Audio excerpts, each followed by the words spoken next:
Testing.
Good evening. Good evening, everyone. Welcome to the town of Miami Lakes. We're going to be starting in a few minutes. I'm just kindly going to ask everyone to please take your seats and use this time to unmute your cell phones so that we don't have any disruption during the candidates debate. We will start like in 2 minutes. Thank you.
Good evening.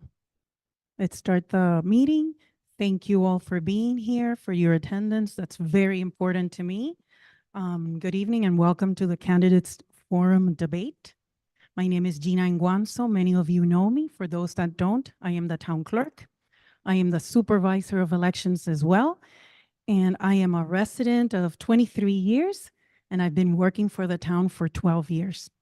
It is my honor to host once again a debate because for me, I always say this, I take a lot of pride. It is very important for me, for my residents, for my neighbors, my friends, to be educated in this process. So every 2 years, whenever we have an election cycle, we host a debate for you all and the ones at home that are watching, the viewers, to get a little bit of more information and educate yourselves of the candidates that are going to be in the ballots for you to vote. So this is an opportunity, an educational opportunity for you to see who they are, get to know a little bit more of their platforms, how they speak, how they behave, their demeanor. Take this as an excellent opportunity to just educate yourselves. I want to start this year by thanking the moderator who graciously, again, I call him, I email him, or I text him, and Mr. Alex Penelas, again, always says thank you and says yes. So thank you very much, sir, for once again engaging with your community. I want to say thank you to Mayor Sid, to Vice Mayor Tony Fernandez, to Council Member Diegues, Council Member Collazo, Council Member Garcia, and Councilwoman Ruano, because the town council that I have always provides support for me to have this debate. So I want to thank you. Not every municipality hosts a candidates debate. And I've been here 12 years, and I want to say that for 12 years, we have been hosting debates. So this, for me, is very important. I take it very personal, and I want to thank you all. I also want to thank Mr. Ed Peterman, the town manager, and staff. And from staff, I just want to take a few seconds to recognize my deputy town clerk, Victoria Martinez, wearing red on the first aisle. She's hiding. She's great. She's my right hand. She helps in everything, and she makes this try to be a high-class debate. I also want to thank from the communications department, Claricel de Cárdenas and Jonathan Gill.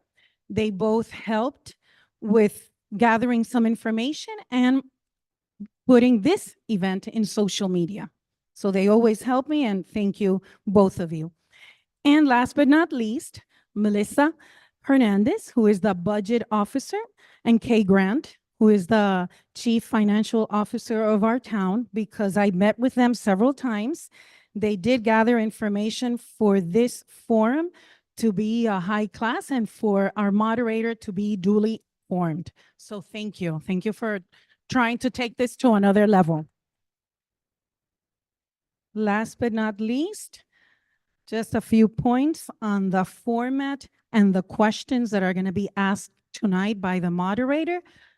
Only the moderator has been working on this. He handled this by himself. No one in town hall has an idea of what he's going to be asking you, including me. Very fair process of a very educated man. And we will proceed now with the candidates debate, and I will ask Mayor Sid to please come to the podium so that you can introduce our great moderator. Thank you. Thank you, Madam Clerk. An election season always brings immense excitement, optimism, hope in a community. And we always talk about things that make Miami-Dade special. And you look at these 5 candidates and think about how special it is to have 5 people running for public office who already are volunteers in our community. That doesn't happen anywhere else in Miami-Dade County, anywhere else in South Florida. We have 5 folks who have already given of their time for our community. I really got to give a shout out to our clerk, because she's a trailblazer in our community. She's someone who led this town in being the first city in the nation to have remote public comments for our residents. But when it came to doing this forum back in 2013, I remember a clerk calling around different cities in Dade County. I was like, no, we don't provide that public service. You know, we don't do that. And our clerk was like, you know what, we're going to go above and beyond to use the people space to provide, you're right. No, she deserves a lot of kudos to provide. And I remember she went above and beyond. She got Katie Sorensen, who was the at that time not only a county commissioner, but she was leading the Good Government Initiative in Miami-Dade County and led the first debate here. And all these years later, 11 years later, that tradition continues, and it's one that's going to continue forever. But not only that, having incredible moderators. Our moderator is someone who graduated, and I don't want to date him, but someone who graduated with his degree in political science in 1981 from St. Thomas University. He then received his JD from the University of Miami And right after that, he ran for the city council in Hialeah in 1987, where he served till 1990. Then he ran for the Miami-Dade County Board of Commissioners in 1990 and served till 1996. Then in 1996, he ran for mayor of Miami-Dade County and subsequently won re-election in 2000. Our moderator today served as a fifth mayor of Miami-Dade County from 1996 to 2004.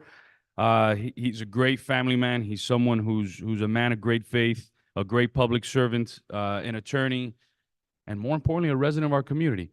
Join me in welcoming Mr. Alex Penelas here tonight.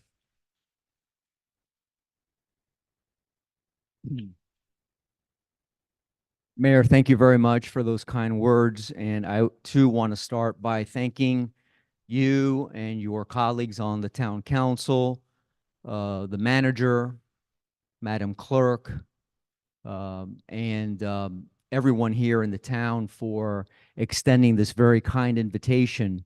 I guess now this may be the second or third cycle in a row. So I'm not sure if it's that you like the way I moderate these panels, or you just can't find anybody else to do it. In any case, I am delighted to be here. And let me also thank each of you, because first of all, as a resident of this town, and having spent the time that I've spent over the last few days learning a little bit more about each of you, I feel privileged that we have individuals like each of you who have been serving and are willing to take this next step and to actually submit yourself to an election process. Having done that many times myself, I could tell you it's very difficult. The sacrifices are extraordinary, and not so much to you, it's to your families, those of you who have children or maybe elderly parents at home that you're caring for. It is it's difficult to be in the public eye all the time. So I want to thank you. And all I could encourage each of you to do is to be yourselves. Make decisions that you think are in the best interests of the community you represent. The pressures will come from everywhere. Those who are elected officials know it.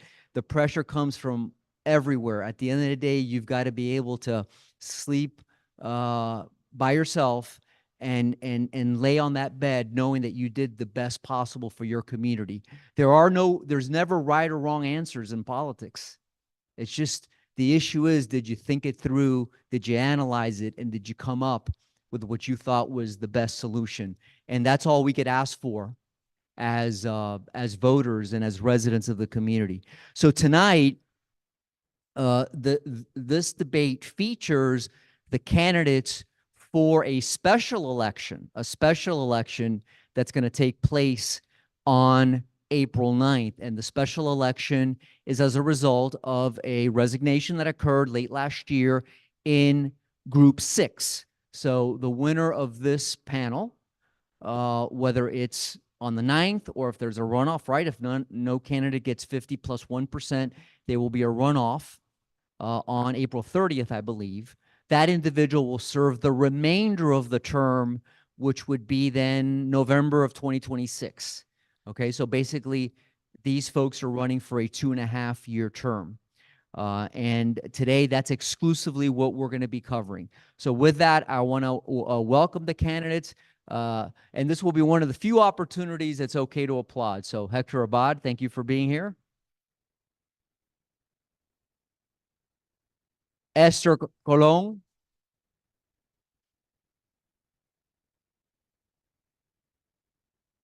Bryan Morera. Nelson Rodriguez. And John Rogger. Thank you for being here. So let me deal with some house cleaning items first before we get into the exciting part of the evening. And let me just be very clear that I have not publicly or privately endorsed any of the candidates. I say that because in previous debates, I have been involved with a candidate or two, and I always make that public. I want people to know that. I have not endorsed, supported, or written campaign contributions to any of the candidates on the dais. Regarding the questions and the issues I will be discussing today, what occurred was the town solicited input from residents. And I think it was on the town's website. So I did get 5 or 6 residents who sent in questions. And some of those questions, not all of them, some of them have been incorporated into some of the issues we are going to discuss here today. However, as the town clerk mentioned, the questions are my own. The research was done on my own, although Gina assisted with the manager's staff in providing me public records where there were issues I wanted, copies of the budget, resolutions that have been passed, things of that nature. Those items, as I requested them of the town clerk, they were provided to me, and I did my own research, reviewed information. I also researched other things, and you'll hear a little bit about that a little bit later. So having said that, let me share with you how I'd like to conduct the proceedings this evening. You know, I want this to be an open dialogue. It's not going to be formal like in other debates where you see that we go necessarily in order and you've got 2 minutes each, and if you mention her name, then she has a 30 seconds. We're not going to do that. We're going to have a free-flowing conversation, but it's going to be probing, right? It's I want it to be a probing conversation. So if there's a particular issue, Mr. Morera, that I think is important for you to elaborate on, I may stay with you for a while, and I may go back and forth with you for a few moments and ask 3 or 4 consecutive questions. I may not ask the same question of all of you, and I may not go in order. So I may start over there, jump back over here. So be ready at any and all times to receive a question. And although we don't have a time limit per se, I will do my best to try to give each of you equal time. And if you really have the pressing need to add something, raise your hands, and I'll certainly do my best to try to accommodate you. What I would ask the audience is, please, no clapping, no jeering, no whistling, no yelling, no booing, none of that. Absolute silence from the audience, or else we'll stop the proceeding until there is total silence. At the end, you could clap if you so desire. So everybody clear with those rules? Okay. So I thought we would start with something easy, okay? And that's to give each of you maybe a brief opportunity, a minute or two, to tell us and those viewing at home a little bit about yourselves, and particularly maybe highlight some of your priorities. In fact, one of the questions I received from Quintana Family 2 at Gmail was specifically that, if I could ask the candidates what their priorities are. So why don't we, again, very briefly, why don't we go down, and we'll take this one in order. Mr. Abad, we'll start with you. Take a moment or two to introduce yourself and talk a little bit about your priorities. All right, thank you so much, and good evening, everybody. It's truly a blessing to be able to be with you tonight. My name is Hector Abad. I'm a school social worker. I've resided in the town of Miami-Dade since 2001. We moved here at a time when our family was expanding. We felt it was a very family-friendly community, had excellent schools. It was a safe community, and that's what we wanted, right? That's what we wanted for our family. As a school social worker, I started working in the northwest corner of Miami-Dade at the time, in a new high school that had started named Barbara Goldman. So I've been the social worker there since it opened, 1995. I'm also the social worker at Miami Lakes Middle School, and I collaborate with the social workers around the town to provide services for our kids. I believe that God has placed us here with a purpose, right? And the purpose is to serve. And we go through life serving our families, our friends, our neighbors, our community, right? And that's where I'm at in my life. My kids are older now. I've served throughout my whole life in PTA, seaside committees. I've coached at the Optimist. I'm the president of the Goldman Booster Club, the Magnet Booster Club. I was the chair of the Education Advisory Board. I was a member of the Mental Health Task Force. So I've been doing a lot of things. You know, I've done community-wide events with the Giving Gators. So I think this is the time. I've always worked to try to provide interventions and services for those who are struggling the most in our community, especially the special needs community in our schools, our students who are struggling the most. And I've always collaborated, tried to come up with services for those kids, for those families. And I think that's what I want to do for the town. One of my best attributes is the ability to actively listen and to try to come up with solutions. And that's what I'm hoping to be able to do. Now, Mr. Abad, let me ask you a question. You were a candidate originally for the November election. Yes, sir. Once this seat opened up, I saw that you obviously switched to this seat. You've raised about $7,500 so far, more than, and I know reports haven't come out yet. So you were the leading fundraiser back when you were running for the November election, and again now. Does that mean you're somehow beholden to the special interests that are supporting you? No, sir. I mean, if you look at the people who donated, for the most part, it's residents, co-workers, friends. So I don't think I'm beholden to anybody. Miss Esther, would you like to go next? Good afternoon. My name is Esther Colon. I am a proud mother of 2 sons who are in the back. They are my backbone. I have 1 granddaughter and my precious daughter-in-law and son-in-law, Josh. I am a retired public servant of 32 years. I have worked under the mayor form of government, town manager form of government, and the sheriff's office, which we will be having a constitutional office come November. I have been a public servant for 40 years. I have been involved in this community for 15 of those years. I am running because I know that I can make a difference. I have a passion to serve.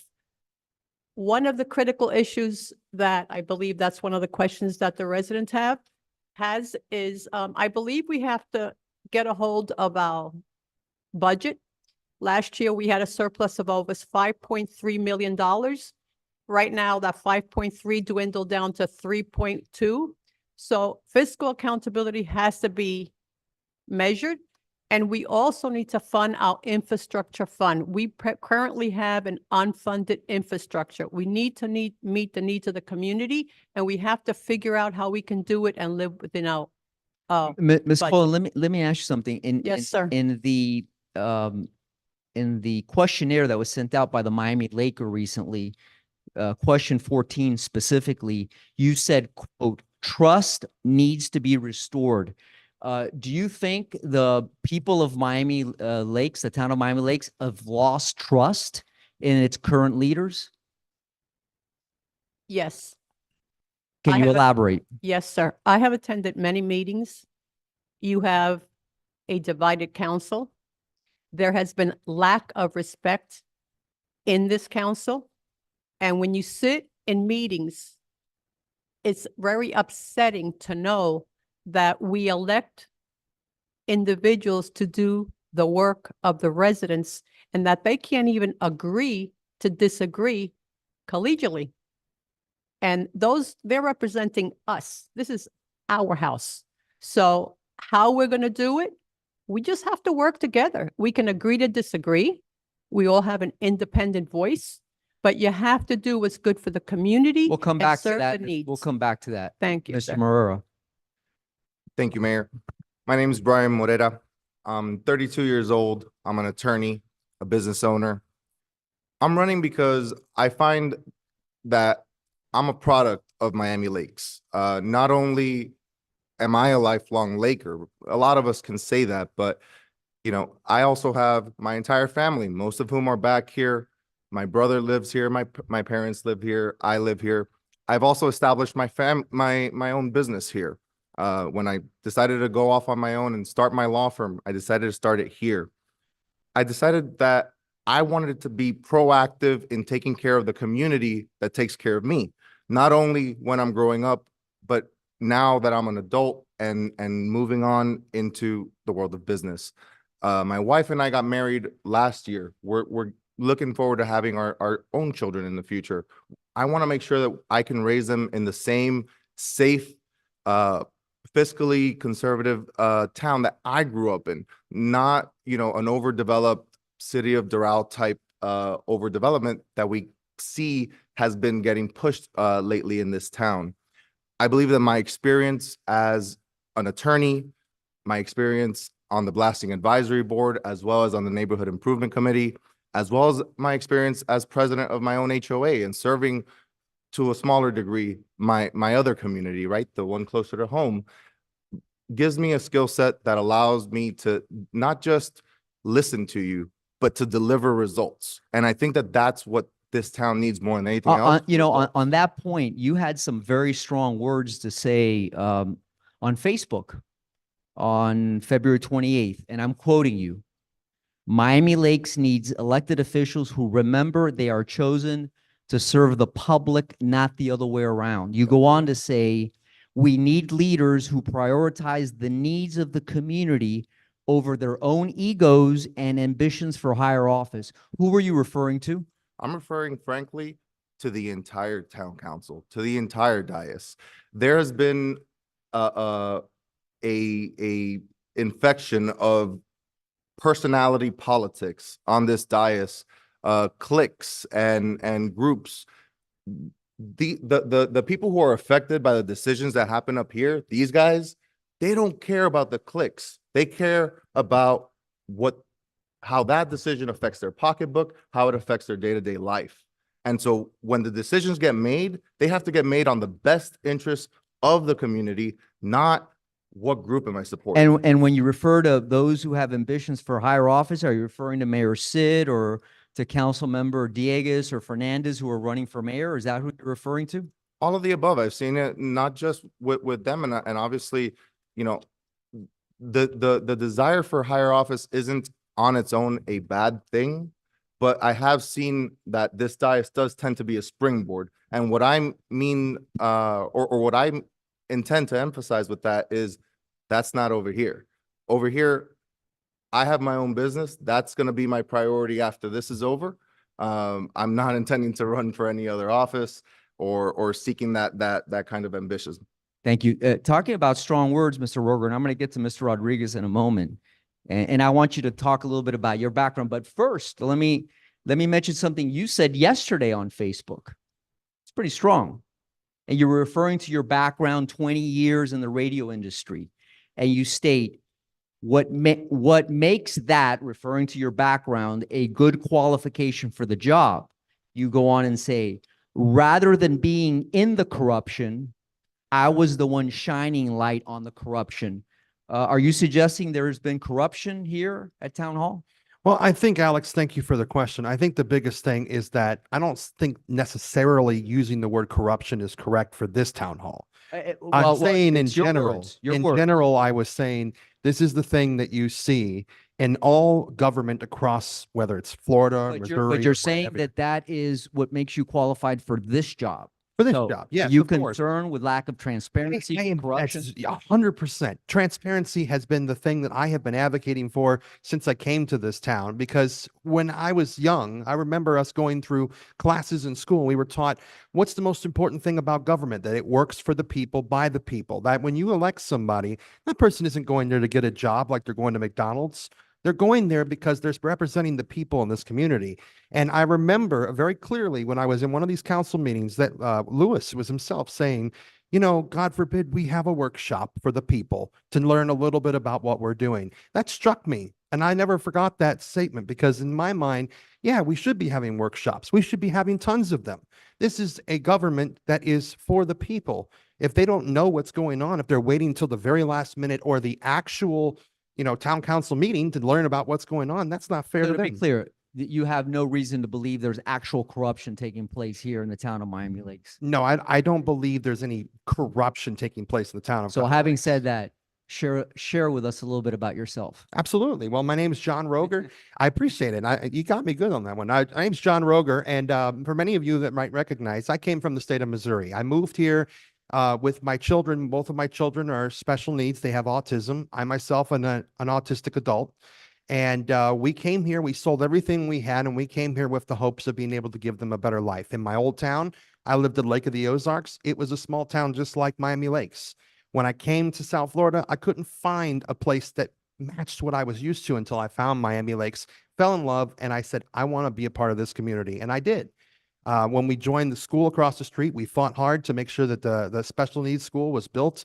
And I joined the special needs advisory board here in town and stayed on it until they made me chairman, and worked every day to try and find a way to bring better programs to those with special needs, whether it be children, adults, even the elderly in our community.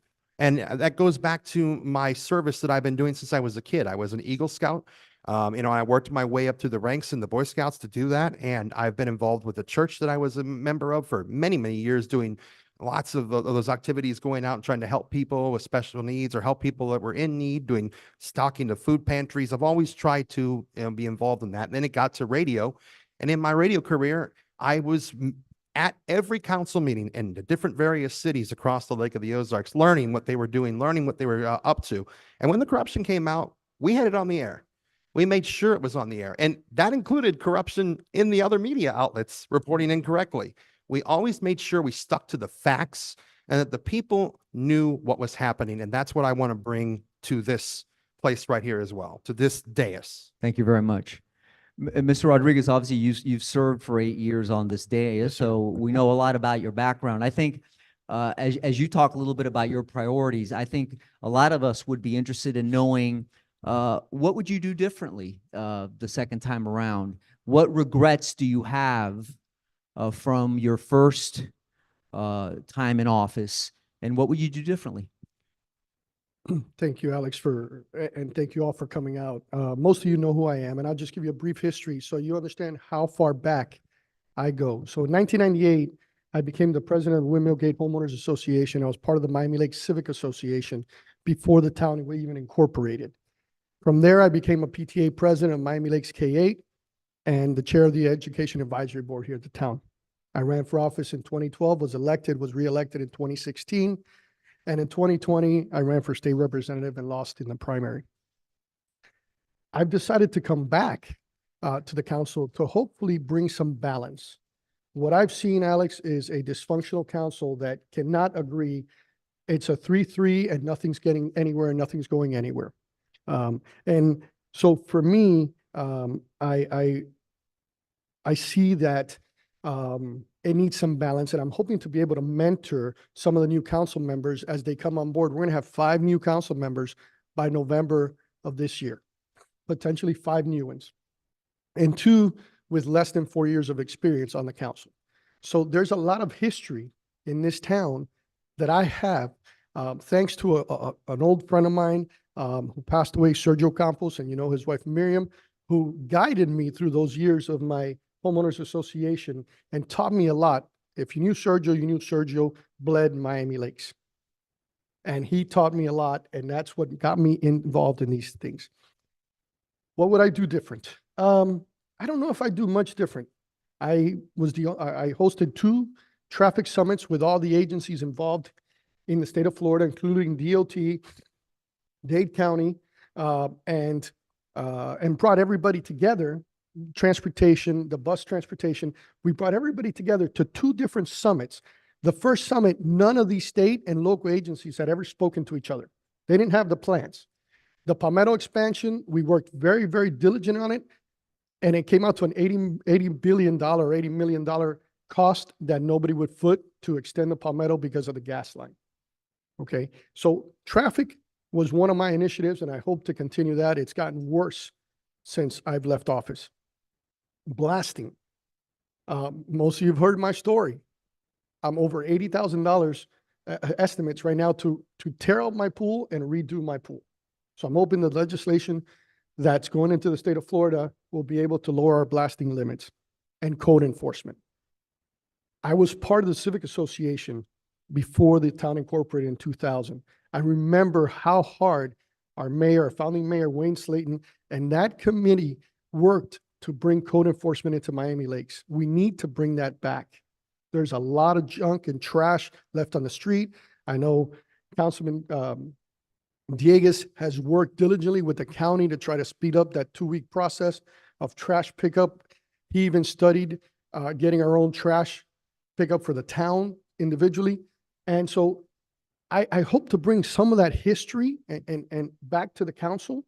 And again, I don't know if I do much different. I think I did okay. You know, so I've heard somewhat of a common theme, at least from some of you, the three in the middle, to some extent, John, you as well. You have some concerns with the way the current council is functioning. And I think the public shares a lot of those concerns. You know, the lack of independence that in fact has resulted in gridlock. There are those who feel that there's two groups right now. You know, one group led by the mayor with Councilmember Fernandez and Mr. Garcia.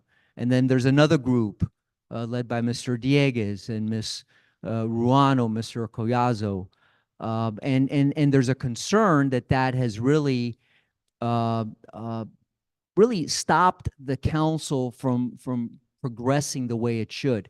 I think there's one episode in particular that evidenced that gridlock, which was when a decision had to be made as to whether appointing somebody to serve in this seat, number 6, or having a special election. And that boiled into also a deadlock vote on whether there would be early voting, which there will be no early voting. So in that context, I'm going to go back to you, Mr. Rodriguez, for a moment and ask you, you know, when you qualified at here in Town Hall on February 12th, you said on Facebook, quote, "It's time to bring some unity to the town." How are you going to do that? Well, Mr. Penelas, I have served or worked or supported all 6 members of the council, the current council now. I've worked with 5 of them and supported all 6 of them during their elections. I believe that I can bring a great balance to them. And But will you be independent? absolutely, my whole career. Are I've you been independent. supporting any one of the mayoral candidates in I November? am supporting Mr. Dieguez in the mayoral candidate. And should Mr. Dieguez win that election, are you somehow beholden to his policies and his and the issues that he wants to advocate for? Because that's the problem. And that's a great question. I've never been beholden to anyone. The only one I behold to is God, my wife, and myself.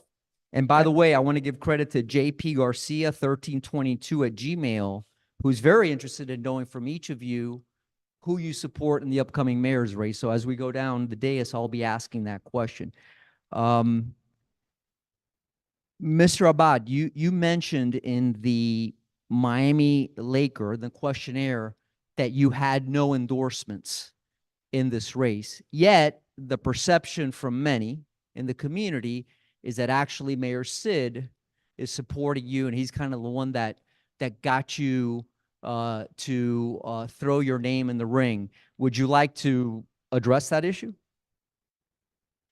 So absolutely. I mean, would I love to have Mayor Sid's endorsement? I definitely would love to have Mayor Sid's endorsement. So I will say this. So when I decided to run, the middle school that I work at, Miami Lakes Middle, has a very active legal class, legal magnet. And a lot of those kids, you know, I interact with them, and always come to me, always come and say, when are you going to do it, right? They would come and meet me in the office and debate about the meetings. So as far as Mayor Sid, I mean, he's sitting right there. I would love for him to endorse me. I mean, I would love for anybody else to endorse me. Did he encourage you to run? No, sir. I mean, like I said, I have spoken to every member of the council. When I made the decision to run, there were some that were supportive. There were some that never even picked up a call. And I So, respect them all. so let me just ask you, is it a coincidence that Mayor Sid, Mr. Garcia, and Mr. Fernandez attended your kickoff event on December 4th? Was that a coincidence? So once again, all members of the council were invited. I would add that Mr. Collazo was I didn't present. see Mr. Sid at anybody else's kickoff. I mean, again, he's right there. You should ask him, but I. No, I'm well, not you're the the kickoffs. candidate. I'll get my chance to ask him at a So, later date. I will say that I've been to most of the kickoffs, and I believe I have seen him in most of the kickoffs. Do you believe that Ms. Yanis should have been appointed to this panel? Absolutely. And is it, which by the way, that is the same position that Mr. Sid had. He nominated Ms. Yanis and Mr. Garcia voted for Ms. Yanis, as did Mr. Fernandez. Is that a coincidence that your position vis-a-vis Ms. Yanis is the same position as the mayor and his group? Or is that just the way you feel? So let's look at this logically, right? So that the charter has a way of when somebody resigns, that our charter dictates how to replace that council person. I believe the charter was followed, right? A nomination was made. The reason why I do believe that she should have been appointed is, well, actually, whether she was appointed or not, I just believe that a decision should have been made in December. Had it been made in December, turned up, turned down, we would have had elections on March 19th. Think about the amount of money would have saved the town. Last I heard, I believe it was in January, this election is costing $74,000. If we go to a runoff, which is more than likely going to happen, that's another $74,000. So just to be clear, you're claiming that you will be an independent member of this town council in spite of the fact that Mr. Sid was at your kickoff event, in spite of the fact that you also were supporting Ms. Yanis to be appointed, which was the mayor's position. Even though you've aligned in those respects with the mayor, you're telling the public right now that you will be an independent member of this. I'm telling the public commission. right now, I'm an independent thinker. Fair enough. Whether the mayor endorsed her or not, it's logical to think that there was no need to have a special election on April 9th, spend the amount of money we spent, have to scramble. I mean, I don't know the rest of the candidates, but it's not like much time to really to canvas to do anything. And like you said earlier, I even have an advantage that I had the $7,500. But even that is very difficult. That's not much. Mr. Rogger, I had never seen this before. You said in the Laker questionnaire that you had an endorsement of character from Mayor Sid. Can you explain to us what that means? Well, as the mayor pointed out to me a while ago, that if anyone ever spoke on the dais about what I was or what I have done in this community, that's an endorsement of character. And to me, I would prefer to people to see who my character is versus what my endorsement is. Anyone can endorse someone, say, hey, I support that guy. That guy should run. He's amazing. Okay, well, how about someone that says, you know what? I've seen you make a difference in this community. This guy has done a good job. I'm happy to know I know him. That character endorsement, those character endorsements that I have from a few people mean more to me than just I'm endorsing you for politics. I'm grappling with what it means. That he actually gave you an endorsement card and a character endorsement card? It was the last very meeting we had here when we did a council meeting. He stated what an asset I was to the community, and that's the endorsement that I took. Okay, so he has not verbally authorized you to say that you have his character endorsement. Well, as he said, and he said on that particular night, he said that anything that's set up here about you or about anyone is public record. You can look it up anytime you want. Ms. Colon, you're the only candidate, the only woman candidate, and the only non-party affiliated candidate. How do you think this whole appointment issue was handled? I believe the appointment issue violated the charter. It clearly said you had to appoint somebody within 30 days of the vacancy. It did not occur. I understand that a meeting was called. It didn't occur. In January, Mrs. Yanis, the mayor, nominated her, and it didn't go through the dais. It didn't get the vote. It should have never happened. It should have never happened. If they would have followed the charter, this election probably would have already occurred.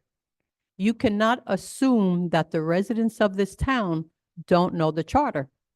So instead of the vacancy occurring in November, not having a appointment following the charter in December what should have followed course by the current elected officials was to set forth a special election.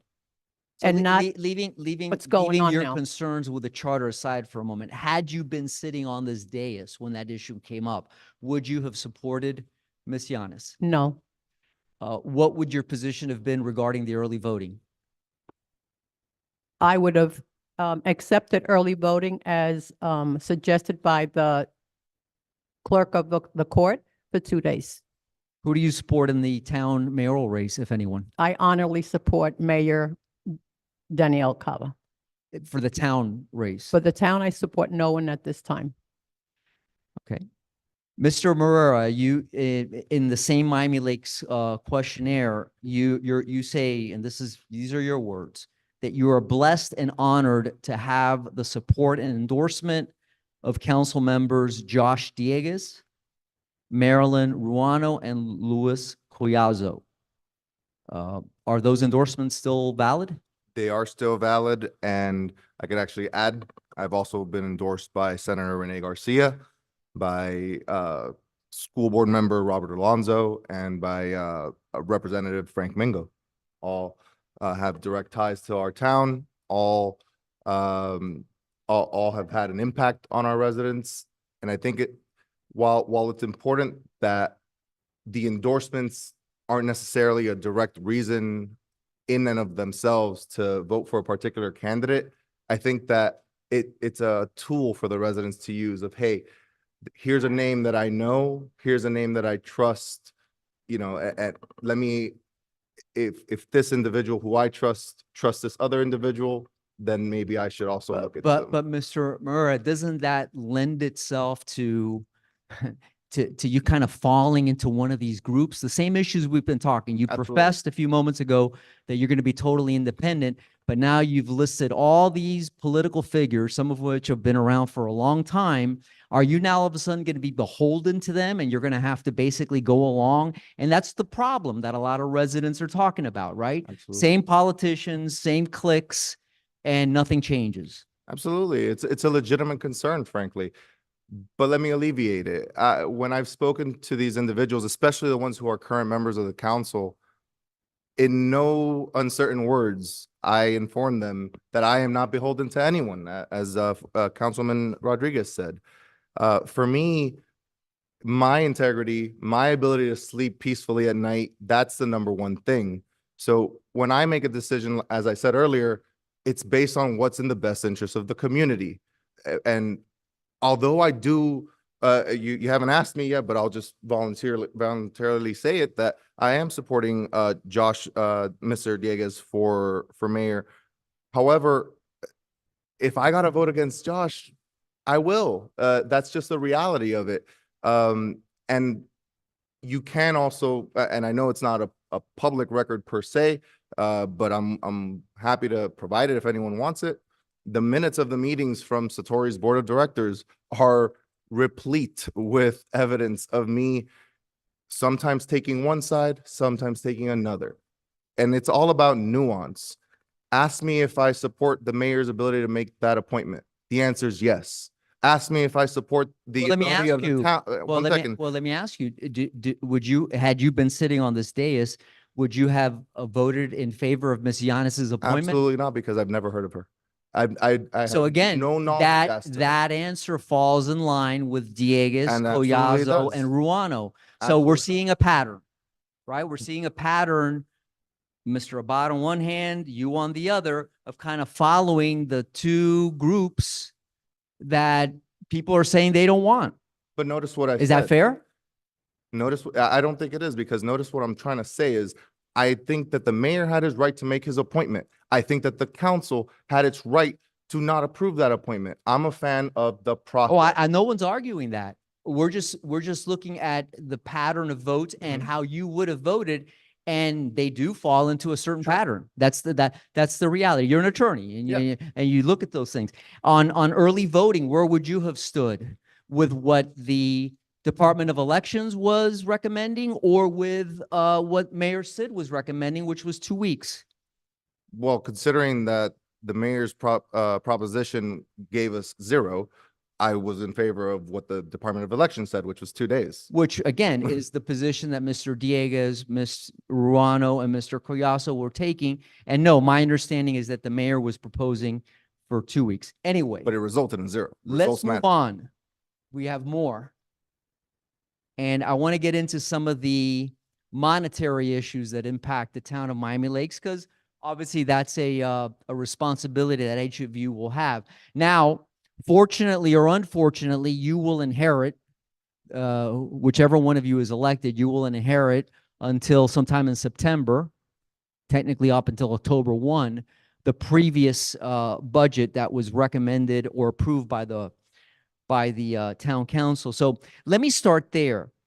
If you had one thing to change, not two or three, one thing to change in that budget, what would it be, Mr. Abad? So I do think that we really should concentrate on our infrastructure, right? So our town is 24 years old, but a lot of the infrastructure is a lot older than 24 years old. I think we need to dedicate more funds to infrastructure.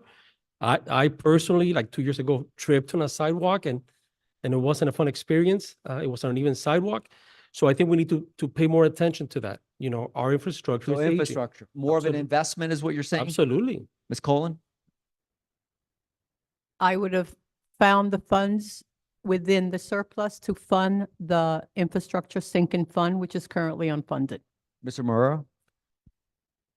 Infrastructure is a huge concern. However, blasting also affects that infrastructure. I do believe that the Blasting Advisory Board needs a better permanent budget. And I do believe that our town needs to allocate dollars to the lobbyists that we have in Tallahassee to make this an issue that is lobbied not just by the BAB, but also by the town's. So the paid lobbyists. $7,500 allocated was not enough in your opinion? I don't believe so, not considering the amount of trips and the amount of printed materials that they need. We're going to get to blasting in a few minutes. Mr. Rodriguez? Sir, I would take in the overage money and put it into infrastructure as well. Specifically tree trimming and sidewalks repair. We have a lot of damage and I don't see a lot of the impact funds that we're getting from all these building stuff going into that infrastructure. The sidewalks are cracked, the trees are overgrown. And so we need, and I'm talking about the trees, I'm talking about tree roots that are causing damage to our infrastructure. And so at that point, I would have tried to divert those extra funds towards the bringing back the tree trimming program, the bad tree removal and sidewalk repair, and trying to put in a couple more hours of overtime towards our code enforcement. Mr. Ruger? I tell you what, Alex, I have to agree with everybody here. Infrastructure is number one. I went walking with some constituents this week and was just in shock. I mean, look, we talk about Miami Lakes being one of the most beautiful places to live. And I'm walking around seeing trees that are dying. I'm walking around seeing roads that look like they've been paved 2 or 3 times with multiple slots of asphalt thrown on top of them because someone cut a hole in it.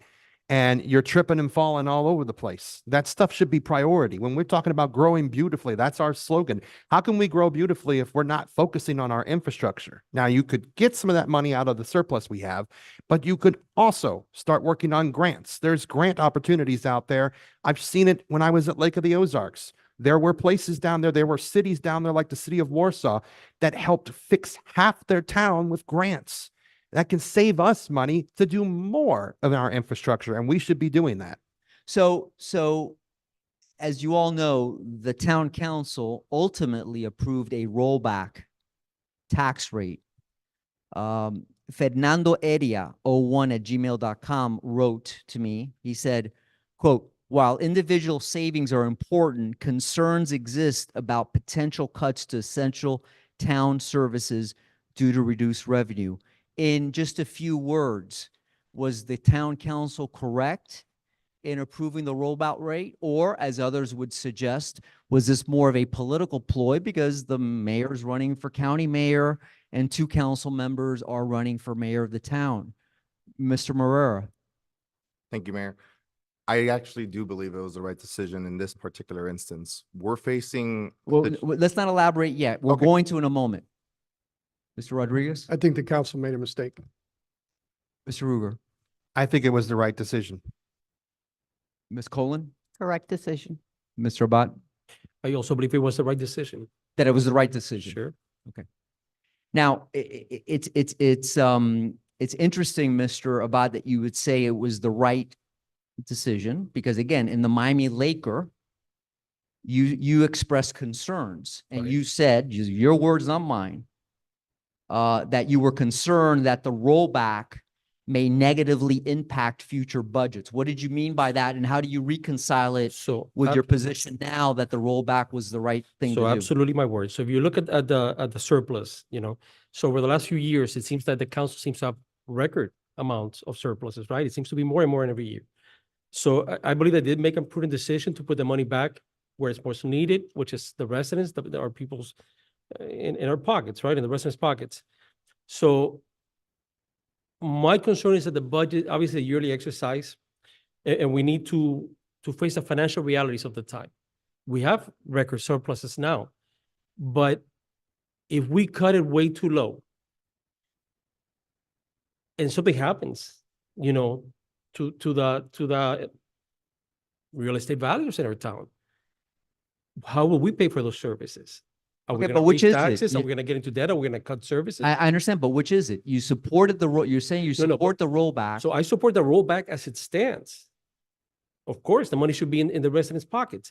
However, if we keep with this idea that we have to keep cutting back and cutting back and cutting back, at some point, we're not gonna be able to pay for the services that we So need. you're saying at some point in the future, Sure, if absolutely. you're elected, whether it's next year's budget or sometime in the Years, future, years down the line. you would be willing to raise the millage rate if necessary to address some of the concerns So that we- you're talking about. So do I want to raise the millage rate? No, I would hope that our property values keep going up. But it's a reality that we have to meet the needs of the town. But again, even if the property values go up, if you stick to the rollback rate, the amount of revenue coming into the town will be the same. So the only way you could get more revenue, So I would okay, prefer, is by raising the millage rate. so I would prefer that if we have a surplus, send a rebate check back to the residents, to the homeowners.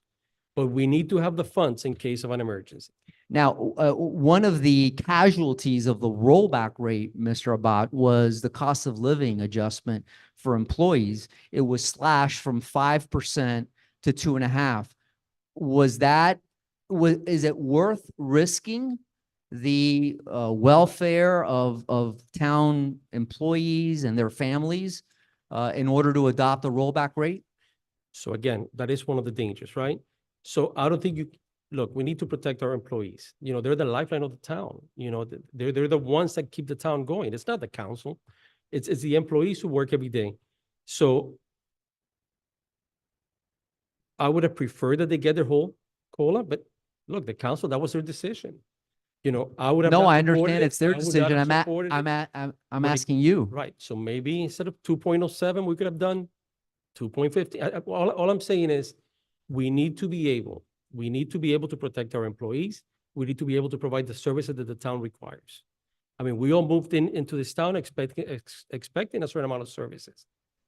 Mr. Rogger, I was surprised when you mentioned the one thing you would do differently, that you didn't mention the fact that one of the casualties of the rollback rate was the elimination from the town budget of the Senior Citizen and Disability Relief Program. Are you aware of that? And is that something that should have been sacrificed?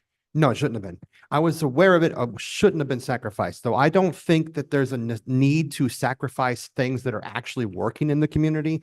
The idea, the concept of the rollback was to keep the taxes low for people that are struggling right now with inflation. That's the core of this, right? So, but when we sat down and did the rollback, was everyone there? Because there should have been questions raised on some of these things that were involved in the rollback. Because there's other places you could have cut from the budget or found a way to cover for the budget. to But be able to cover. Mr. Rogger, this program, the Senior Citizen Relief Program and Disability Program, cost $80,000. You just can't say that it shouldn't have been eliminated. You have to have a balanced budget. Of How course. would you have paid for it? I think the first thing that should have been done is we could have had discussions with other members, specifically, the Special Needs Advisory Board, where I was a member of the board, has its own funding that is not part of the town budget. It could have been something we could have done as a way to help them keep the program going when they look at their budget and say, look, it's 80,000. What can we do to reduce it? The other thing that it can be getting is a lot of the committees, you'll know, get sponsorships from major corporations all throughout Miami Lakes. Why couldn't we have tried as a council or as a group, tried to get them sponsorships to cover the difference in that expense to be able to take care of it for this particular time? Mr. Morera, you were passing out this flyer this weekend at the Spring Festival at the church, and public safety is a big issue for you. And I'm going to quote your flyer. It says under the public safety heading, it says, as crime continues to see a spike in surrounding communities, we must be willing to provide the necessary funding and resources so that the town of Miami Lakes can feel safe and keep crime out of our town. Now, for months, there was a discussion about hiring 2 new police officers. That didn't happen. As you know, there were significant cuts also made to the special detail overtime program, specifically for traffic control and car thefts. Was that a mistake? Would you have supported the bringing on more police and reinstating overtime for these details? I would have, and the reason is there are certain areas of the budget where you need to be able to make the hard choices and cut. But there are certain things that have to be non-negotiable. Safety is one of those. There are certain things this is something nice that the town does, and then there are things that the town, that is its true prerogative. Keeping our residents safe, that is an absolute duty of our town. Having nice events, that's a great thing. I love that. I support that. But if a hard decision needs to be made, I'd rather have a safe city a safe town where cars are not being taken out of driveways than one where they have a nice bike ride. So let's talk about that, because you enthusiastically supported the rollback rate, which resulted in about $820,000 of lost revenue. Correct. That would have more than covered the 2 police officers and the overtime. In that same flyer you passed out, right above the public safety heading, you had another heading called taxes. And it says, as a small business owner, I know the importance of making every dollar count. As a council member, I will work diligently to ensure that we are responsible with your tax dollars and never, your word, not mine, never raise taxes. How do you reconcile the two? How do you pay for more police officers, more special details without more money?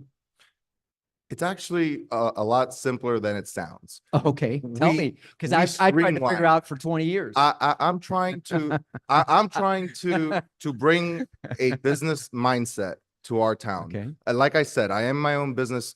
I have my own business.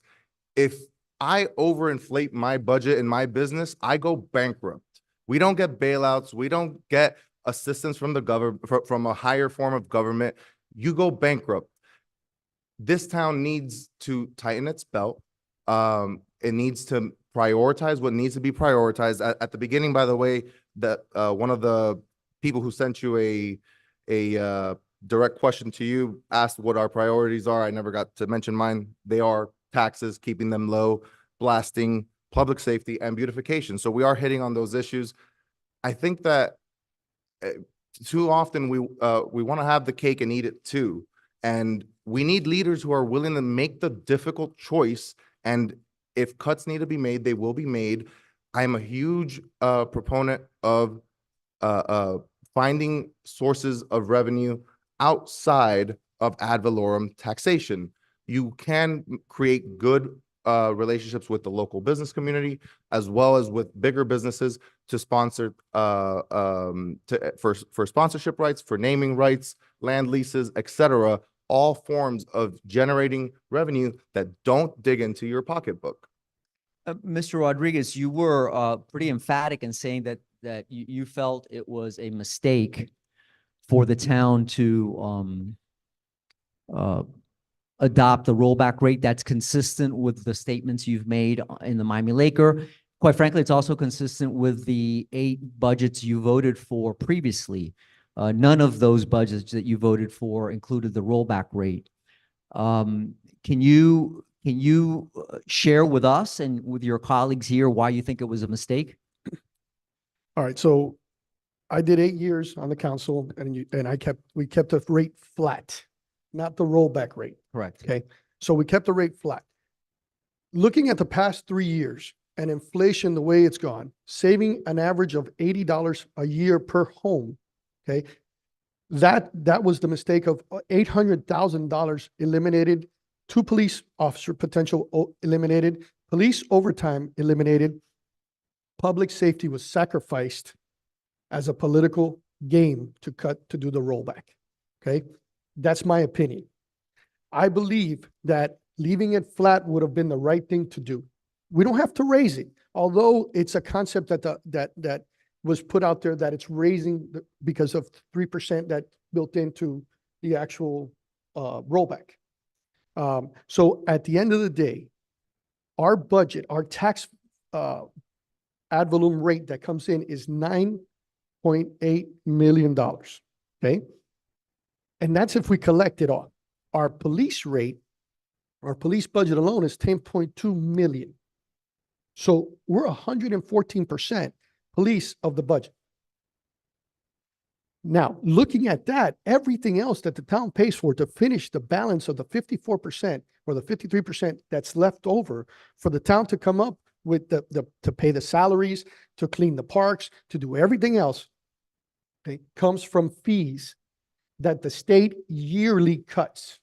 How many people have a home phone? How many people still have a phone on the wall in your house? Okay. Those 911 fees, those cell phone, those fees used to come to the town. Okay. Used to come to the town. Okay. All those fees pick up the balance of what this town doesn't collect in ad valorem. So right now, 51%, over 51% of our budget is just police. We just eliminated $800,000 of the budget by doing that. Now, when we talk about senior citizens, and I heard somebody mention that they can't afford their taxes. My mom is a widow. My mom pays taxes. My mom has the elderly exemption, plus the $50,000, plus the widow exemption. There's a lot of exemptions. My annual tax for my home, Miami Lakes tax, is just about $500 a year. This town has tightened the belt, painted the pig's lips red, has, you name it, shaved everything you can imagine on that budget. They're working on counting pens and paper clips because there is no more money to cut out of the budget here. And if somebody knows about abuse in the budget, please let me know, because for 8 years, I monitored that budget. All right. Now, there's things that we can do and shift funds and priorities in the budget, no doubt. No doubt we can do that. But at the end of the day, I have to justify to the people of Miami Lakes why I reduced the budget by $800,000 and couldn't hire 2 police officers. Took away the police overtime. Had to delay cuts of the grass from twice a month or 3 times a month to twice a month. Okay, because it's planned. The tree counting, the tree trimming, they're on a 3-year plan. Everything in this town has been planned out for 15. But 20 Mr. years. Morera says we could find money from other sources to do all those things. And we can, but the town has never wanted to go and say, hey, let's name Optimist Park under Coca-Cola, right? Because it was going to diminish the brand of the town. And that's one of those things. Yes, we can do naming rights. We can put billboards. We can, we can make this into, like I-95 along the Palmetto, but we don't. If you see, when Hialeah stops, Miami Lakes begins, Miami Lakes ends, there's not one billboard in Miami Lakes. Ms. Colon, you were emphatic in saying the rollback rate was correct, but you also mentioned that there have been yearly surplus carryover funds. Is that part of your justification for supporting rollback? And if there is another carry forward this year, what do you think the town council should do with that extra money? Well, I already know there is a 1.3 current carry forward projected at the end of the fiscal year, which should be announced this month when the comprehensive annual financial report comes out, because I did request financial records. I will say that a flat tax is not a decrease in tax. A flat tax is an increase in tax. And the reason I say that is because in 2007, our property values were valued at $2.8 million. In 2024, our property tax basis was valued at $4.52 billion. So when the assessed values of your properties go up, if you keep the same tax rate, like if we keep 2.07, which is our rollback at that time, we are going to generate more funds just by the nature that our assessed values are going up. If you look at the industry standard, it shows that Miami Lake has a big boom in their assessed values. So have we raised taxes when you keep a flat tax? Absolutely. I believe that come this budget year, which is probably a month away from now, we need to stop spending, stop hiring, freeze projects, and start addressing the needs of this town and look at the revenue stream. We do have revenue streams outside property taxes. You mentioned that we should stop hiring. The town of Miami Lakes has 45 full-time employees, 27 part-time employees, and that does not include police officers, right? Doesn't include the 51 police personnel nor vendors. Are you suggesting that there's too much bureaucracy in the town of Miami Lakes? I believe that we need to look at our budget, go back to zero-based budget. Let's exclude the public safety. We have 47 full-time equivalent employees, 4 part-time employees in the police department. We need to fund the needs of the police department. Stop saying when we have surplus, we're going to put another $20,000 for a task force. The cost of a police officer is $170,000. Stop the games. Let's So- be responsible and let's put the police in place instead So of that- paying overtime. That brings me to the next area I want to discuss, because your other main responsibilities will be obviously to hire and fire a town manager. That's one of your basic responsibilities. And I'm going to stay with you, Ms. Colon. And it seems that in your comments, you're being somewhat critical of the fact that there is no zero-based budgeting. How do you rate the job of the town manager? I haven't had personal interaction with him. I have been critical of him during the budget season, haven't been a writer of budgets. I do believe in zero-based budget. Look at what you need and look at the basic needs of the community. We do have extra revenues. We have 17% franchise and utility fees. Those are fees paid by the taxpayer. That's But is your, that a criticism of the manager, Mr. Abad? How do you rate Mr. Sid? The mayor has been critical of the manager on many occasions. Do you agree with that? So I have not had any personal, well, let me take it back. My interaction with the manager is limited to the committee chair meetings that we had. I do not know his approach with his employees. I don't have an issue with him. So I don't, Mr. Sid may be critical of him. I understand that, whatever their working relationship may be. I personally have not had enough of an experience working with him to say if he's doing a great job or not.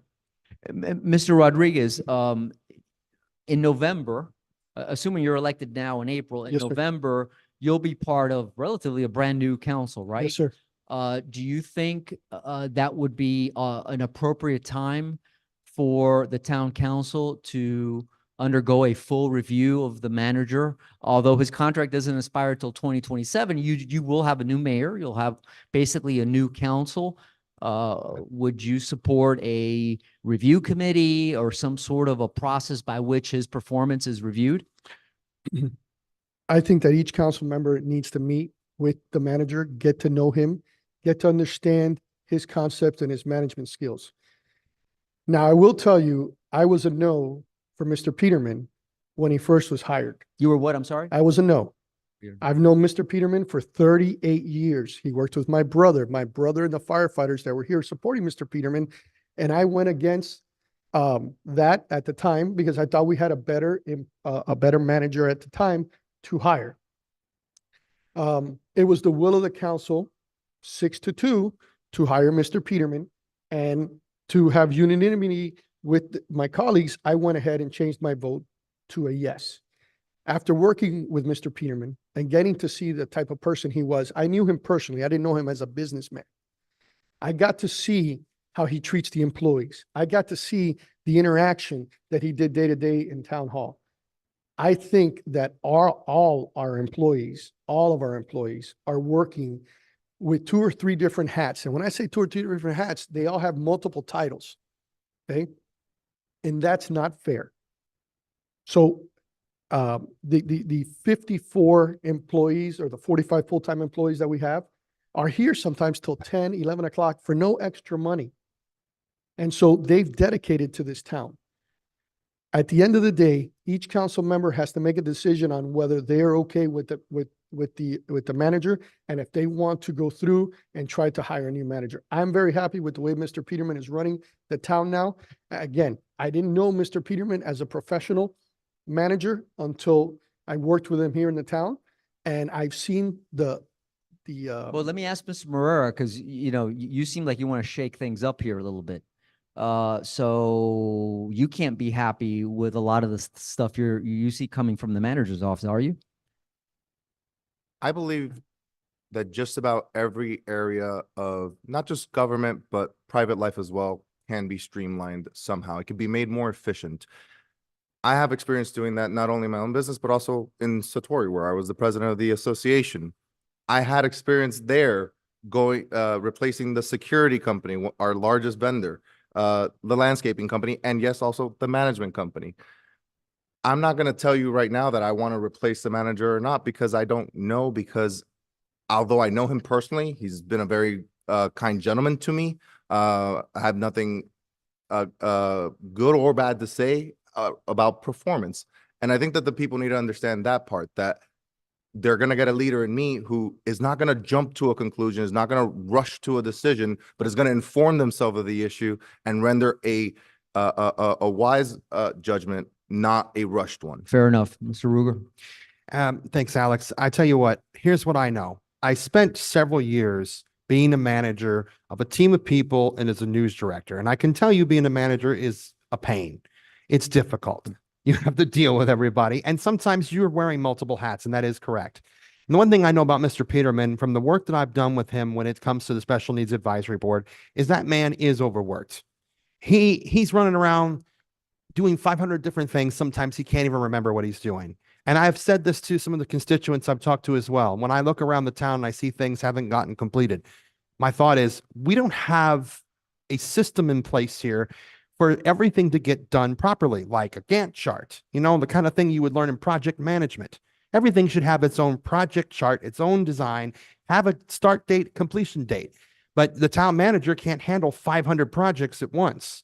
So it seems to me like we're missing an element of a couple of people. And when I worked in SNAB, I can tell you that we had that same problem just in the people that worked with us, our liaisons. It was not enough people. Sometimes we couldn't have a meeting because there was nobody there.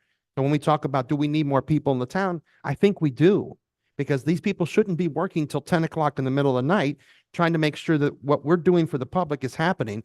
Everyone should be involved. And if it needs to be more people, we need to bring it to attention. It's not a bad thing to hire people. It's a good thing if they're doing the good work. And that's what should be done. There's 3 or 4 more areas I want to get into, but we're running short on time. So in the next few subject matters, we're going to keep our answers very, very brief, because I think voters would appreciate some answers on some of these questions. I want to talk about the mayor for a moment and his performance, because I think it's that each of you also chime in on that issue. And I have some specific questions for each of you. Mr. Morera, you were very vocal on the bridge deal. Did Manny Sid handle that correctly? Did Hialeah get the better part of that deal? Yes and yes. And again, nuance is important. Did the mayor handle it in the best way? No. The result was probably the best result without litigation that we were going to get. Okay. Did he handle it the right way by doing it a news broadcast without telling the rest of his council? giving anyone advance warning, that was probably not the way to go. Mr. Rodriguez, do you think the mayor's to blame for this 3-3 gridlock that we have in town hall? I was the designer or the initiator of the Bridge Park on Miami Lakes Drive to continue that, to make it a park, and got a resolution from the town of Miami Lakes and the city of Hialeah to never open up 154 to make it into a park. 170th was never in our jurisdiction, and we were going to financially bankrupt the town. But continuing to fight. specifically, I think the mayor made a mistake by doing the but announcement. publicly. my point is, this 3-3 gridlock that we're seeing on important decisions here now. Right. Oh, no, this is do you- terrible. Do you blame the mayor for that? I blame all of them, every single one of them. I blame every single one of the 6 council members for the gridlock. Okay. Ms. Colon, yes, you it's not about- you have extensive local government experience. Do you think Mayor Sid is prepared to be the county manager, going from a $20 million budget to an $11 billion budget? And by the way, a strong mayor form of government. Do you think he's capable of handling that job? Not at this time. Mr. Rogger, should Mayor Sid resign? He's now campaigning. He was here 10 minutes left. Should he resign so he could dedicate full time to running for mayor of the county? Alex, I think that's his decision to make. If he What's wants your to run, opinion? that's what I'm saying. I think it's his decision. If he wants to run, he should run. Well, no one's disagreeing with that. My question is, he is the Should he mayor. resign from the mayor run to focus more on the town of Miami? No, the other Lakes? way around. Should he resign from being the town Oh, from the mayor, town much mayor. like Mr. Alvarez did, in order to run full time for county mayor? Absolutely. We all had to resign from something. I Should had he to resign now? right this minute. Yes, okay. Mr. Abad, who do you support in the county mayor race? Ms. Levine Cava, Mr. Sid, or Alex Otaola? Sure, I'm a registered Republican. I will tell you, it's Mayor Sid. Well, that's a nonpartisan election. I understand, but I believe more in the way he wants to guide the town, to guide the county. On the blasting issue, Ms. Colon and Mr. Morera, you were both on the blasting committee for a period of time. You know, this is how can I state this appropriately?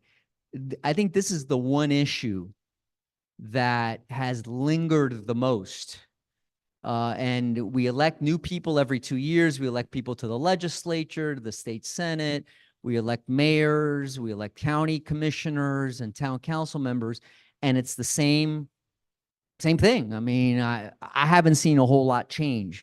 So I took a little bit more time to read your responses to the Miami Laker questionnaire, and not that any of you colluded in giving us the same answers, but there's some interesting similarities. Mr. Abad, perseverance, education, and collaboration among affected communities. It's one of your solutions. So I'm not asking a question yet. I'm All right. reading the responses. Let's see here, who's next? Ms. Colon. I've attended and participated in numerous forums for the past 10 years and traveled to Tallahassee. Mr. Morera.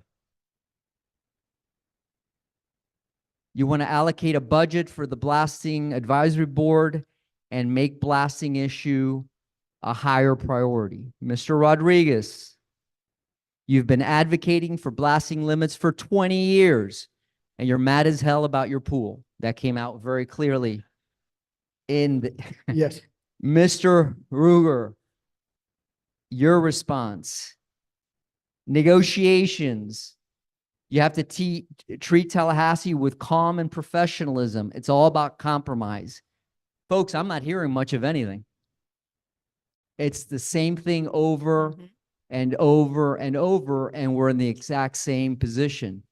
Let's start with you two. You were on the blasting committee. I mean, that's a big issue. And what can you tell the people of the town of Miami Lakes that would give them confidence that something's actually going to happen rather than more meetings and more promises and more studies? Sure. Before I get to that, I want to emphasize something. While the $80,000 that he's had to spend on his pool is a catastrophe in and of itself, and it is horrible, That's not the real danger with blasting. And I don't think the residents truly appreciate the real danger of blasting. When a blast goes through your home, the rebar inside the poured concrete vibrates at a different frequency than the rest of the concrete, and it creates an effect called spalling. She's nodding her head because we both are products of the BAB. And we've learned this information, and it terrifies us. And if it terrifies us, it should terrify the residents. What the result of this spalling effect is your home, which is built to code, made after Hurricane Andrew and made to withstand gigantic, horrible hurricanes, is now no longer actually able to withstand those strong storms. So the real fear is, it's not about the 80,000. Yes, that's horrible, but it's about the millions and the combined billions of dollars when these houses go down as a result, not of the blast, but of a hurricane that now these houses are weakened as a result of the blast. So that's the real danger. As to what's going to change, I think I'm the only one, from what I heard in the responses, I'm the only one that mentioned the allocation of prioritization with our paid professional lobbyists. Right now, the only time that our elected officials in Tallahassee hear about blasting is when the BAB goes up. We need our town's lobbyists arguing just as hard for blasting reform as they are for the stormwater funds, as for the other bonds, as all the other Get to that point. It's not about the debonding. It's not about the PVC. It's reality of the fact is we have had a House bill with Cindy Polo, State Representative Fabricio. We've had a Senate bill with Avila. We've had a House Speaker live in Miami Lakes, Oliva. At the end of the day, it is a Northwest problem. And when you're talking about Florida, most of the elected officials that would vote for a House or Senate bill do not reside in our jurisdiction. So while I'm a 10-year proponent of this blasting advisory board, we don't have the votes in our district. As far as lobbyists, we do pay for a lobbyist. And this was the first year that Rene Garcia, that the county allocated some funds to go to Tallahassee this year to lobby on the House bill and the Senate bill. As far as funding a blasting committee, last time I went to Tallahassee, I paid for my own meal. I didn't give the tab to the town. So the way I understand I've never been in the legislature, but look, I see a lot of things that get priority. And when the leadership in Tallahassee wants something approved, it gets approved. It goes through committee. It doesn't even get assigned to committee. It flies through the process and it's on the governor's desk. We've had many local, like you mentioned, Ms. Colon, legislators from our area, Mr. Oliva, Mr. Diaz, Mr. Rizzo, Mr. Fabrizio, Mr. Garcia, Mr. Avila, Ms. Polo. What is it about blasting that doesn't become a priority? Are we electing ineffective legislators, or are we being bluffed? And that's a lot of voters think we're being bluffed. In other words, they're giving these legislators the okay to present the bills, but behind the scene, they're being told they're not going anywhere. But we'll let you save face with the voters of your district. Which one is it, Mr. Abad? I don't think they're being bluffed. I do think there's actual interest in solving the issue, but this is an issue By that they- who? Interest by who? but by our representatives. They I presented their bill. understand, but why can't they convince the leadership to fast track this item? Again, you've been doing it for 20 years, Nelson. You've been doing it for 10. Mhm. Mr. Morera, you've been doing it. Why? What is it about blasting that you can't get past first base? So it's a decision that it's a statewide decision, right? The county has made it very clear that we have no say in it, that it's based on our state government. It's admirable what our blasting advisory board has done. look, they keep going back, they're persevering, they're trying to educate. But at the end of the day, it's one group of 5, 6 people. We're not the only community getting affected by it. Where's Hialeah Gardens? Where's Hialeah? Where's Miramar? Where's Pines? We need to come together to be able to have more of a voice in Tallahassee. And as long as Tallahassee keeps making the decision, you know what I'm saying? We're going to be impacted. Gentlemen, 2 minutes each, because I really want to get onto a couple of other issues. Alex, I bring it down to two problems. The first problem I encountered when I worked here in iHeart at WIOD. I used to do stories about Miami Lakes, and my director would come to me and say, "Who cares? You're too small. We don't care about that town. We care about Miami, Fort Lauderdale." When you go to Tallahassee, guess what? Who cares about Miami Lakes? That's a major problem. The second problem that we're having with this situation, it's not gathering everybody. We can gather everyone. Let's get all the towns involved. They should be involved. But we're also not doing the marketing campaign. You know what wins things in Tallahassee? Marketing, money, visibility, pushing these things across the state, letting them know. Have you ever seen anything pass in Tallahassee that hasn't been on television, on radio? It has to be pushed. And it can't just be us doing it. We need Miami-Dade County, we need Broward County, and we need everyone involved to get this up there so that the folks that are in Tallahassee are going to say, they're making a buzz. We got to either shut them up or do something about it. Mr. Rodriguez, real quick. State of Florida consumes 130 million tons of rock. White Rock Industries donates or contributes almost $500,000 to political campaigns in Tallahassee. There's the money, okay? These folks said cutting the millage was the right thing to do. Now we want to fund more things to go to Tallahassee, more money for the lobbyists, more money. Where does that money come from?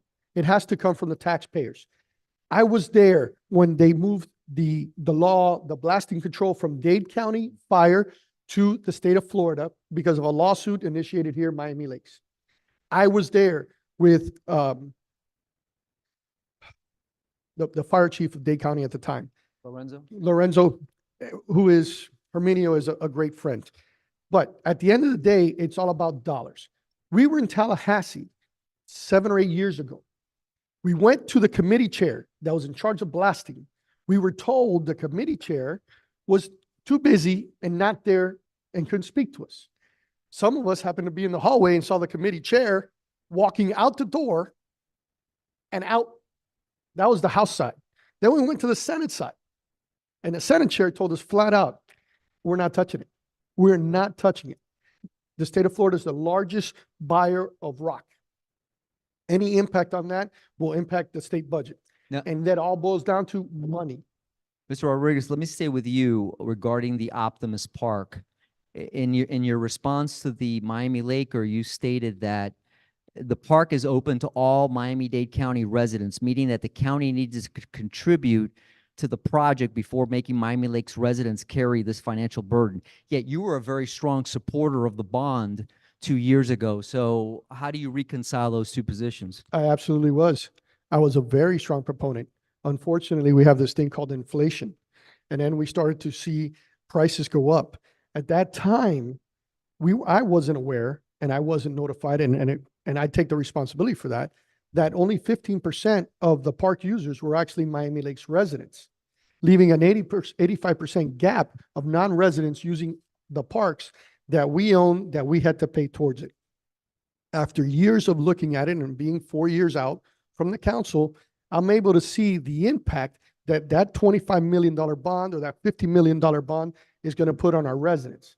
So we need to look for other options. Maybe not just Miami-Dade County, maybe a user fee. The Optimist needs to come up to the table, which is the biggest user of the park, and figure out how we get this money to fix this park. Mr. Morera, you were initially for the bonds, but then I read in your information that you felt that the project kind of got out of hand, right? Is that a fair? That's a fair assessment. And what would you do differently now? I'm sorry? What would you do differently now to get the improvements done? Because I think we Sure. all agree Yeah. that the park needs improvements. I don't think that's the issue. Yeah, of course. I grew up there. I played in Pony and Colt there. I love that park. It's got a warm place in my heart. But as I mentioned in the Laker, we don't need to turn it into Disney's Wide World of Sports Part 2. We don't need to blow $20 million into creating these things and when the idea was presented to me, I was called by Mr. Hamilton. Everyone knows Jim Hamilton if you were ever a baseball player at Optimist Park. When Jim Hamilton called me, I was honored that he even knew my name. And I said, absolutely.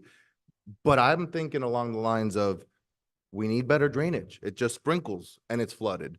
We need better dugouts and we need better lights, because the lights will end up ensuring long-term savings by switching to LED. You're going to have a lot of energy savings. Again, nuance. But once you start adding and building these gigantic facilities, it was becoming unnecessary. And once it came out that it was going to be, $20 million, that was just out of hand. Let's move on to a few other issues. We live in an increasingly partisan environment, right? And even though this is technically a nonpartisan election, we know that the partisan wins are what they are in places like Miami Lakes. You yourself, Mr. Abad, mentioned that you'd be voting for Mayor Sid because he's a Republican. Should we just bite the bullet and propose partisan elections here in the town of Miami Lakes? Just yes or no? No. We should remain a partisan municipality. Nonpartisan. No, it should stay nonpartisan. Nonpartisan. Absolutely nonpartisan. Nonpartisan. Nonpartisan. Would any of you favor transitioning Miami Lakes to a strong mayor form of government? Absolutely not. No one. Sir? No one. Mayor, I'd like to respond to the question of the Optimist Park. Perhaps we'll get a moment later, but we're literally out of time, and I want to cover a few other items. In the Miami Laker questionnaire, all of you pretty much said in different words that your political party affiliation would not influence your decisions as council members. Is that a fair statement? Yes. So let's test that a little bit for just a moment. Hialeah recently renamed Palm Avenue after former President Donald Trump. Would you support the renaming of a street in Miami Lakes for the former president, Mr. Abad? No, sir. You would not, Ms. No, sir. As a general rule, a street should never be named after anyone who's still alive. Honestly, they still have a chance to mess up their life.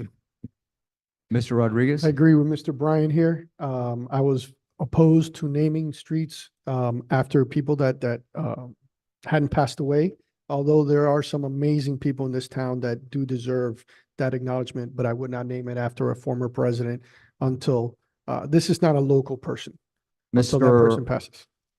Mr. Rogger, how would you Rogger. feel that? Yes, I do not believe we should be naming them after presidents. I don't mind naming them after people who have done something in this town that is important to this town, but presidents, senators, stuff like that, no, absolutely not. Would any of you welcome an endorsement of your campaign by the former president from Donald Trump? If he were willing to endorse your campaign, would you be willing to accept that? Would you not? I mean, I don't know. I would. You would, okay? Absolutely. No. Ms. Colon? You said former president or current president? Former. Absolutely. Mr. Nelson? Yeah, I would take an endorsement from Mr. Trump. Yeah, absolutely. Would you accept an endorsement by Joe Biden? If he was willing to do it, why not? You would? Okay. Sir Colon? No. I would just wonder why. No, the answer is not why. The answer is you said you would accept an endorsement from Mr. Yeah. Trump. Would you accept an endorsement from Mr. Biden? And would you advertise it openly in your campaign? Probably not. Probably not, Mr. No, sir. No. In your case, Mr. Rodriguez, why the difference? Why your willingness to accept an endorsement from Mr. Trump, but not from Mr. Biden? This is not because of partisan politics. This is Well, what because is of, it's because of my pocketbook. At the end of the day, I have less money now. I'm spending more money on everything now than I was 4 years ago. Okay. I work at the airport. I see the impact of people flying into this country and coming in over the border. And then we, the taxpayer, are paying for them to come into our towns. Not a problem. I believe in migration and I think it's great. But the problem is that we're paying for it. There's a lot of people, my family came from Cuba. We sponsored family. We took care of them for a year till they got their work permit. Okay. We just can't give everything out. We have people here in our own town that can't afford their meds. They're taxing our residents, our senior residents, Social Security tax, which was a tax. But you is tax. recognize that Mr. Biden is your legitimate president today, correct? Absolutely. And you respect him as president. Absolutely. Is it appropriate to refer to the current President Joe Biden as Brandon, as some people do disrespectfully? Is that the I don't appropriate understand what way? do you mean, Brandon? Let's go Brandon. Oh, Many- let's go, Brandon. Do you think that's appropriate? Listen, the office is a special office. And I'll give you a little story of how Well, is it nonpartisan. appropriate? It's Is it, it's appro- not appropriate. then why on 3 different occasions on Facebook, you've referred Because, to Joe because- Biden as Brandon? Because. Is that, because I thought it the was- is I- that I the thought it was- proper way to treat the current president of the I United would not States? say it to his face. No, sir. Well, no, you But I obviously will did. tell you, You did it on I will Facebook. tell you in response to that, Mr. Penelas, I'll just tell you, I do believe that the president, regardless of where it is, I was asked by the PTA in 2009, 2008 to go meet with Mr. Obama, President Obama, and a lot of people turned it down. I went to represent Dade County PTA to that educational forum because I thought it was important for the president, regardless of party, to know what's happening in Dade County Public Schools at the time. And I had that privilege and never did I hide that. James Anderson sent in the following question. I received this actually just a few hours ago. He says, as a gay man in his 80s, married for 52 years to my wonderful spouse, I was disappointed when our town council canceled last year a reception for LGBTQ plus Miami Lakers and their friends, which has been planned by our Cultural Affairs Committee. He goes on to say, I have been impressed with Mr. Rogger's emphasis on building an inclusive community in Miami Lakes, especially for persons with special needs. I would like to ask John and the other candidates if inclusiveness should or will include folks with different sexual or gender identities, ethnicities, religious beliefs, national origins. Mr. Rogger? Well, I thank him for that question. The straight answer is yes. Mr. Rodriguez? We are very inclusive in this town and I have some family history of LGBTQ. I attended their wedding. I participated. I love my family. And on top of that, I just don't agree with somebody telling me what I can do in my bedroom. I'm not telling you what you do in your bedroom. I don't think that's what he's asking. I Mr. understand. I Morera? just want to bring that point out. Mr. Morera? I think inclusivity is part of our Constitution. Everyone has equal rights under the law and they come from God, not from the government. End of story. Everyone should be included in all conversations. And Mr. Abad? So I believe we're all children of the same God. It is not my job to judge how you choose to live your life. So you're saying that you would work to build an inclusive community that would include people from different Ye- sexual or gender identities, ethnicities, religious beliefs, and natural origins. Is that correct? Sir, I'm a social worker. I would deal with that population. Yes or every day. no? Yes. Okay. I asked you last because you've been on the Cultural Affairs Committee dealing with these issues. I'm going to give you a couple minutes to elaborate. The answer is yes. And I am very proud to say that I am the first member of the CAC. I am the first non-elective individual in this town who, in conjunction with the Graham family, flew the first pride flag in front of Town Hall, and I paid for that flag. On that point, should the pride flag be flown in the town of Miami Lakes on public property during pride celebrations, Mr. Rogger? Yes. Mr. Rodriguez? I don't agree with any association of any flags. One flag, United States So flag. the answer is no. No. Mr. two all Morera? flags. Mr. Are Morera? we talking about adding a flag or I'm, replacing a- a flag? I'm not, I didn't say adding I'm saying during pride celebrations, should the town of Miami Lakes fly the pride flag on public property? Is that appropriate or not? I don't think it's appropriate. I think only the American flag should fly over here. I assume your answer is yes? Yes. Mr. Abad? No, sir. I don't believe any other flag other than the U.S. flag should be flown. The county mayor, who you don't support, Mr. Abad, has proposed a $2.5 billion bond program. The town, I think under the sponsorship of Mr. Dieguez, Yes. has already passed a resolution opposing that bond issue. Do we agree or disagree with the bond issue, Mr. Abad? I disagree with the bond issue. Ms. Colon? I disagree at this time. Mr. Morera? I disagree with the bond issue and I agree with the town's decision to pass that resolution. Mr. Rodriguez? I disagree with the bond. And Mr. Rogger? I disagree with the bond. In Mr. Penelas, November. talking about fat, the county, Sorry? talking about fat, the county has enough money. They don't need to do that bond. I see the waste every day at Miami International Airport. The volume of money that's coming into that airport alone would fill that bond. In November, as voters, all of us as voters, there was a proposal for a constitutional amendment on the Florida ballot. All of us will vote on this, whether we're independents, Republicans, whatever.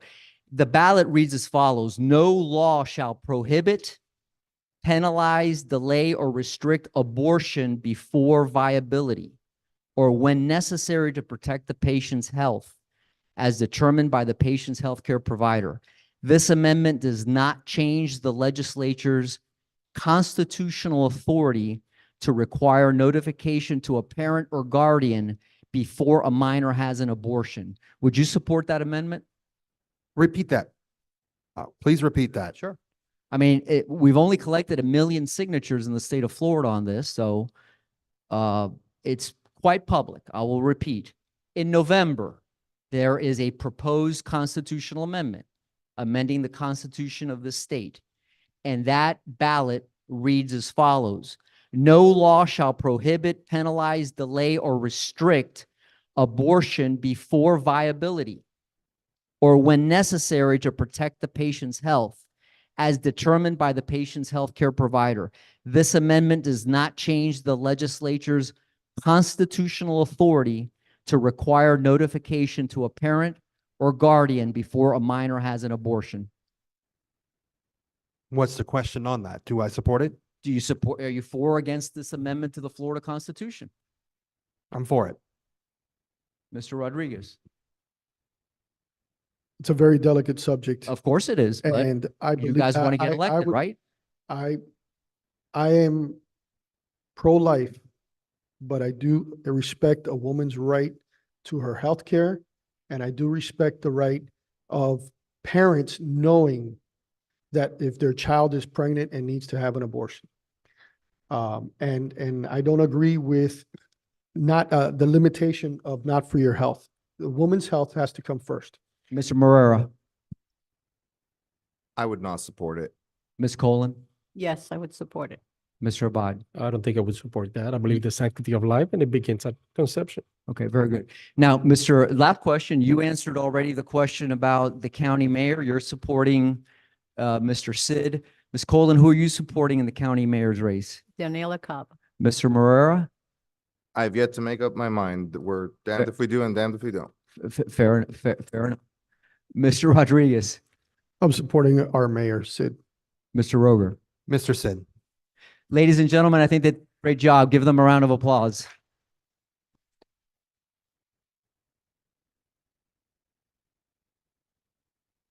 This will conclude tonight's forum. I'm sorry we went just a few minutes over, but I thought it was important to get those last questions in. I wish you all a lot of luck. By the way, you got, Thank you. in my own impression, you guys did great. I know some of the questions came from left field, but you guys handled it well. I wish you all the best. Okay, and I look forward to Thank you, voting Mayor. for one of you. Take Thank you, care. sir. Thank you, Mayor. Appreciate it. Thank you to the other candidates.